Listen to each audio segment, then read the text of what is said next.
9 லட்சம் கோடி தமிழ்நாட்டுக்கு கடன் இருக்கு. கற்றறிந்த என் தம்பிகள் காவல்துறையில் இருக்காங்க, தங்கச்சி எல்லாரும் யோசிப்போம். 9 லட்சம் கோடி கடன். இந்த கடனை பெற்று நிறைவேற்றி முடிக்கப்பட்ட நலத்திட்டம் ஒன்று. அண்ணன் கேட்கிறேன், சாலையை மிக சிறப்புற அமைத்தோம். கழிவுநீர் மழைநீர் வழிந்து ஓட காவாய்கள் அமைத்தோம். இது மாதிரி நகருக்குள்ள அழுக்கு நீர் ஓடுவது சுத்தப்படுத்தினோம். தரமான போக்குவரத்து கொடுத்தோம். நல்ல பேருந்து அருமையான கொடுத்தோம். தடையற்ற மின்சாரத்தை உற்பத்தி செய்வதில் முதலீடு செய்தோம். ப்ரொடக்ஷன்ல, பர்ச்சேஸ்ல இல்ல, வாங்குறதில் இல்ல, வாங்குவதில் தான் இதுவரை இந்த அரசுகள் முதலீடு செஞ்சிருக்கு. 19,500 கோடி, 20,000 கோடி. ஏன் வாங்குவதில் முதலீடு செய்து உற்பத்தியில் முதலீடு செய்யல? உற்பத்தியில் முதலீடு செய்தால் அது நிரந்தர தீர்வாகிவிடும். அப்ப வாங்குவதில் முதலீடு செய்தால் ஒரு அலகு மின்சாரம், ஒரு யூனிட் மின்சாரம் 5 ரூபாய் 7 ரூபாய்க்கு வாங்கினா கூட ஒரு 50 காசு 20 காசு 30 காசு திருடினா கூட கமிஷன் பல ஆயிரம் கோடி ஓடி வருது. இந்த கமிஷனுக்காக யாரா விற்கிறவன்? அதானி. யாரா விற்கிறவன்? கர்நாடக முதலாளி, ஆந்திர முதலாளி அதானி. ஏன் அதானி தயாரிக்கிற? நீ என்னன்ற?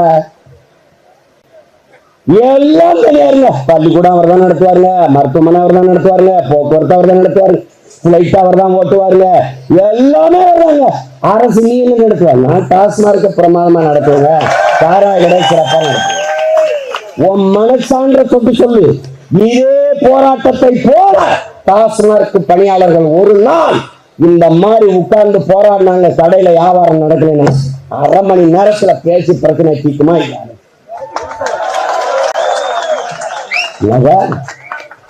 என்னோட நீ ஒரு நாடு இருக்கிறது.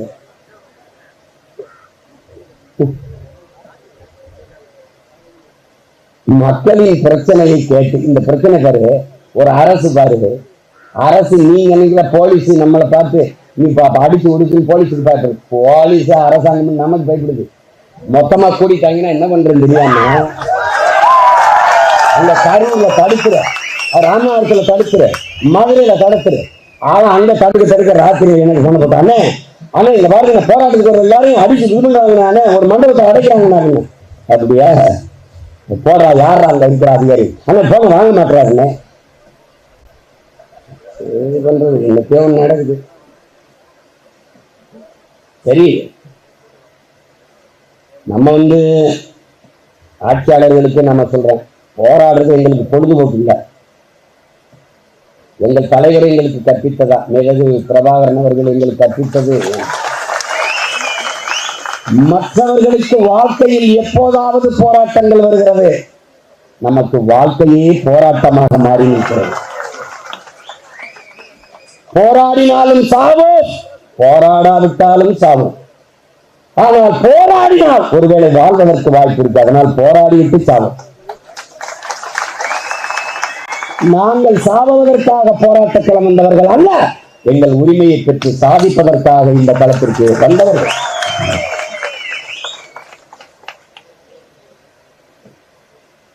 போராடாம எதையும் திறந்ததில்லை தம்பி, எதையும் திற முடியாது, எதையும் பெற்றதில்லை, இந்த பூமியில் எதுவும் நடந்ததில்லை.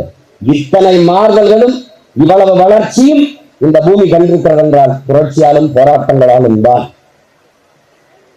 அதனால் அவர்கள் நினைக்கலாம் இந்த பக்கம் இந்த வாரத்துல ஒரு கூவாத்து கரையில உட்காந்து போராடிட்டு போயிடுவாங்கன்னு.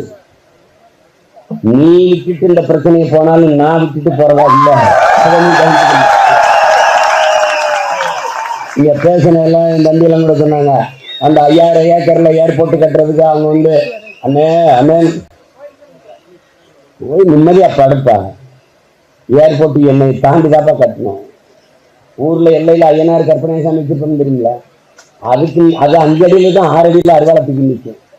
அப்படி நிற்கும். ஏன் என்னை தாண்டி தாண்டா ஊருக்குள்ள எதுன்னு வரணும்னு ஒரு காவல் தெய்வம் நிற்கும்ல, அந்த மாதிரி இந்த இனத்திற்கு ஒரு காவல் தெய்வம் நின்னா அதான் என் தலைவன் பிரபாகரன். அவன் பிள்ளைகள் இந்த நிலத்துல நிற்கிறான்.